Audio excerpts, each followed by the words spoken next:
देखिए समझिएगा, आपको सिद्ध क्या करना है कि सिद्ध कीजिए कि रूट 5 एक अपरिमेय संख्या।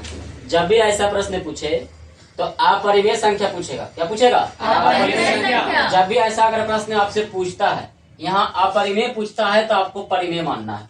क्या मानना है? परिमेय। देखिए कैसे मानना है, समझिएगा। मान लिया कि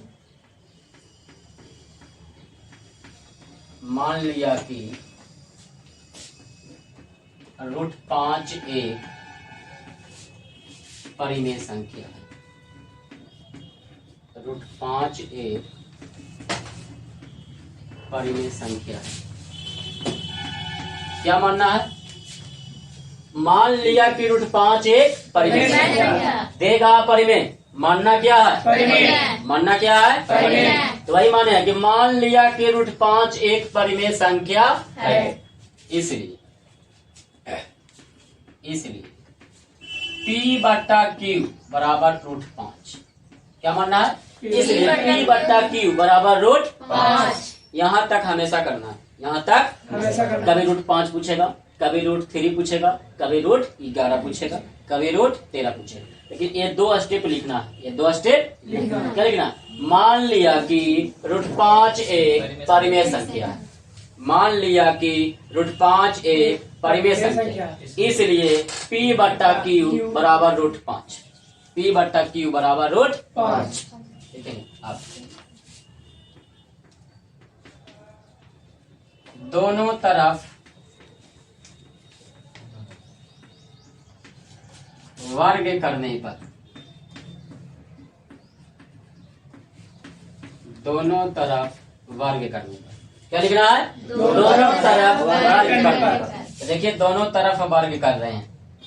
P बट्टा Q है, इसका भी वर्ग, और रूट 5 है, इसका भी वर्ग। देखिए फिर समझिएगा। सबसे पहले क्या लिखना है? मान लिया कि रूट 5 एक परिमेय संख्या है। क्या लिखना है? मान लिया कि रूट 5 एक परिमेय संख्या है, इसलिए P बट्टा Q बराबर रूट 5। इसलिए P बट्टा Q बराबर रूट 5। अब दोनों तरफ वर्ग करने पर, दोनों तरफ क्या करना है? दोनों तरफ वर्ग करने पर P बट्टा Q का वर्ग बराबर रूट 5 का वर्ग। देखिएगा, P का जब स्क्वायर करेंगे तो P स्क्वायर, और जब Q का स्क्वायर करेंगे तो Q स्क्वायर, और रूट 5 का स्क्वायर करेंगे तो सिर्फ 5।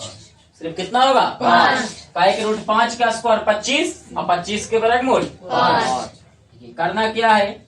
P स्क्वायर के P स्क्वायर रह दीजिएगा, अब Q स्क्वायर के क्या आप Q गुने Q लिख सकते हैं, बराबर में 5 के 5।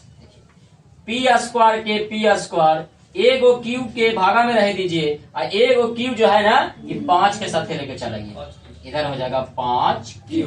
करना क्या समझिएगा, यहाँ तक समझिएगा, ठीक है। सबसे पहले लिखना है कि मान लिया कि रूट 5 एक परिमेय संख्या है। मान लिया कि रूट 5 एक परिमेय संख्या, इसलिए P बट्टा Q बराबर रूट 5। इसलिए P बट्टा Q बराबर रूट 5। अब दोनों तरफ वर्ग करने पर, दोनों तरफ क्या करने पर? वर्ग करने पर P बट्टा Q का वर्ग बराबर रूट 5 का वर्ग। P का स्क्वायर करेंगे तो कितना होगा? P स्क्वायर, और Q का स्क्वायर करेंगे तो Q स्क्वायर, और रूट 5 का स्क्वायर करेंगे तो 5 स्क्वायर।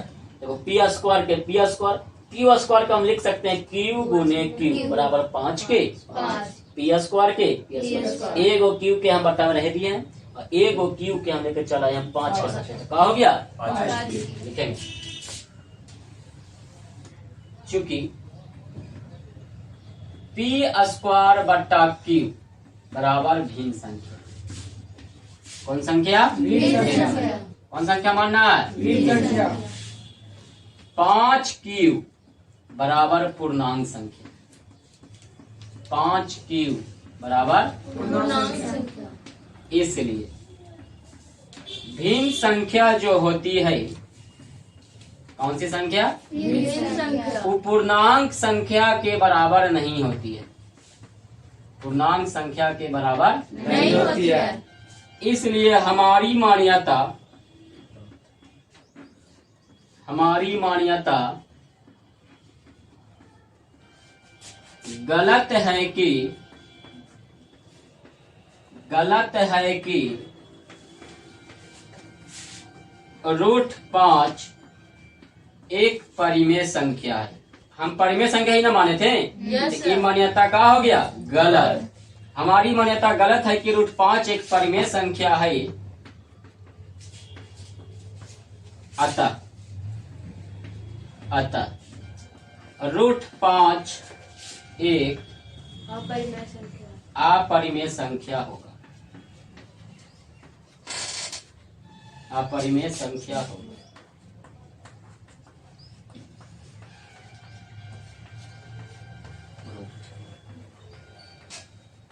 समझिएगा फिर से इसको एक बार, ठीक है। देखिए समझिए क्या लिख रहे हैं, बस इतना ही चीज करना है, ठीक है। इतना ही चीज को आपको बोलना भैया। देखिए सबसे पहले क्या लिखना, पहले क्वेश्चन दिया हुआ है कि सिद्ध कीजिए कि रूट 5 एक अपरिमेय संख्या। क्वेश्चन यही ना है, सिद्ध कीजिए कि रूट 5 एक अपरिमेय संख्या। सबसे पहले आपको क्या करना, सबसे पहले मानना। क्या करना, माइंड बताइए, माइंड में क्या करना, क्या करना, सबसे पहले मानना है कि मान लिया कि जितना अंक चले उतना अंक लिखेंगे। अंक कितना चले, रूट 5 लिखेंगे। मान लिया कि रूट 5 एक परिमेय संख्या है। क्या मानना है, परिमेय संख्या। कौन संख्या, परिमेय संख्या मानना। कौन संख्या मानना, परिमेय संख्या मानना। मान लिया कि रूट 5 एक परिमेय संख्या। कौन संख्या, परिमेय संख्या। इसलिए P बट्टा Q बराबर रूट 5। P बट्टा Q बराबर रूट 5। सबसे पहले क्या बोलना है कि मान लिया कि रूट 5 एक परिमेय संख्या है। मान लिया कि रूट 5 एक परिमेय संख्या है, इसलिए P बट्टा Q बराबर रूट 5। अब करना क्या समझिएगा, दोनों तरफ वर्ग करने पर क्या करना है, दोनों तरफ इधर भी वर्ग करना है, इधर भी वर्ग करना है। तो दोनों तरफ वर्ग करने पर P बट्टा Q का वर्ग और रूट 5 का वर्ग। तो जब P के स्क्वायर करेंगे तो P स्क्वायर, और Q का स्क्वायर करेंगे तो Q, और रूट 5 का स्क्वायर करेंगे तो 5। P स्क्वायर के P स्क्वायर, Q स्क्वायर को लिख सकते हैं Q गुने Q बराबर 5 के 5। P स्क्वायर के P स्क्वायर, एगो Q के बटा में रहे दो और एगो Q के लेकर चला वो 5 के साथ है, तो इतना हो जाएगा क्या 5। यही हो गया P स्क्वायर बट्टा Q बराबर 5Q आया। तो मान लिया है कि P स्क्वायर बट्टा Q को भिन्न संख्या, कौन संख्या, भिन्न संख्या। 5Q को कौन संख्या, पूर्णांक संख्या। इसलिए भिन्न संख्या बराबर नहीं होता है कौन संख्या के, पूर्णांक संख्या के। इसलिए हमारी मान्यता गलत है कि रूट 5 एक परिमेय संख्या। कौन संख्या है, परिमेय संख्या। अतः रूट 5 एक अपरिमेय संख्या होगा। समझिएगा फिर से, बोलना कैसे है कि मान लिया कि रूट 5 एक परिमेय संख्या। सबसे पहले मानना है कि मान लिया कि रूट 5 एक परिमेय संख्या है, इसलिए P बट्टा Q बराबर रूट 5। P बट्टा Q बराबर रूट 5। दोनों तरफ वर्ग करने पर, दोनों तरफ वर्ग करने पर P बट्टा Q का वर्ग बराबर रूट 5 का वर्ग। जब P का स्क्वायर करेंगे तो P स्क्वायर, Q का स्क्वायर करेंगे तो Q स्क्वायर बराबर रूट 5 का स्क्वायर करेंगे तो 5। P स्क्वायर बट्टा Q गुने Q बराबर 5, और P स्क्वायर बट्टा एगो Q के इसके साथ रह देना, एगो Q के 5 के साथ कर देना। तो P स्क्वायर बट्टा Q बराबर 5Q। चूंकि P स्क्वायर बट्टा Q भिन्न संख्या, 5Q पूर्णांक संख्या, इसलिए भिन्न संख्या जो होती है पूर्णांक संख्या के बराबर नहीं होती है। इसलिए हमारी मान्यता गलत है कि रूट 5 एक परिमेय संख्या है, अतः रूट 5 एक परिमेय संख्या होगा। यही बोलना, कुछ करना नहीं। फिर से एक बार समझिएगा इसको कि मान लिया कि रूट 5 एक परिमेय संख्या है। सुन लीजिए पहले, मान लिया कि रूट 5 एक परिमेय संख्या है, इसलिए P बट्टा Q बराबर रूट 5। P बट्टा Q बराबर रूट 5। दोनों तरफ वर्ग करने पर P बट्टा Q का वर्ग बराबर रूट 5 का वर्ग। जब P का स्क्वायर करेंगे तो P स्क्वायर, Q का स्क्वायर करेंगे तो Q स्क्वायर बराबर 5, रूट 5 का स्क्वायर करेंगे तो 5। P स्क्वायर बट्टा Q स्क्वायर को लिख सकते हैं Q गुने Q बराबर 5 के 5। P स्क्वायर बट्टा Q, एगो Q का 5 साथ लेके चला तो क्या हो जाएगा 5Q। मान लेंगे P स्क्वायर बट्टा Q भिन्न संख्या, 5Q पूर्णांक संख्या। भिन्न संख्या जो होती है कभी भी पूर्णांक संख्या के बराबर नहीं होती है, इसलिए हमारी मान्यता गलत है कि रूट 5 एक परिमेय संख्या है, रूट 5 एक अपरिमेय संख्या होगा। माइंड में फिर सुनिए, इसको सुन के बोलना है। तो क्या करना है, सुन लीजिए, इस पर दिमाग देखिएगा आराम से, आप माइंड में सुन लीजिए कि क्या हमको बोलना है, ठीक है। मान लिया कि रूट 5 एक परिमेय संख्या है, इसलिए P बट्टा Q बराबर रूट 5। दोनों तरफ वर्ग करने पर P बट्टा Q का वर्ग बराबर रूट 5 का वर्ग। P स्क्वायर बट्टा Q स्क्वायर बराबर 5। P स्क्वायर बट्टा Q गुने Q बराबर 5। P स्क्वायर बट्टा क्यू बराबर 5 क्यू। चूंकि पी स्क्वायर बट्टा क्यू भिन्न संख्या, 5 क्यू पूर्णांक संख्या, भिन्न संख्या बराबर नहीं पूर्णांक संख्या, इसलिए हमारी मान्यता गलत है कि √5 एक परिमेय संख्या है, अतः √5 एक अपरिमेय संख्या होगा। बोलना ही है, ठीक है। मान लिया कि √5 एक परिमेय संख्या, बोलिए मान लिया कि √5 एक परिमेय संख्या है, इसलिए P बट्टा Q बराबर √5। बोलिए दोनों तरफ वर्ग करने पर P बट्टा Q का वर्ग बराबर √5 का वर्ग, P स्क्वायर बट्टा Q स्क्वायर बराबर 5,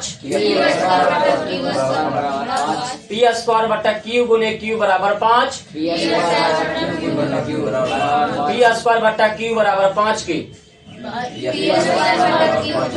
5 की, ठीक है। P स्क्वायर बट्टा Q भिन्न संख्या, 5 Q पूर्णांक संख्या, इसलिए भिन्न संख्या बराबर नहीं होती है पूर्णांक संख्या के, इसलिए हमारी मान्यता गलत है कि √5 एक परिमेय संख्या है, अतः √5 एक अपरिमेय संख्या होगा, अतः √5 एक अपरिमेय संख्या होगा। कौन संख्या होगा? अपरिमेय।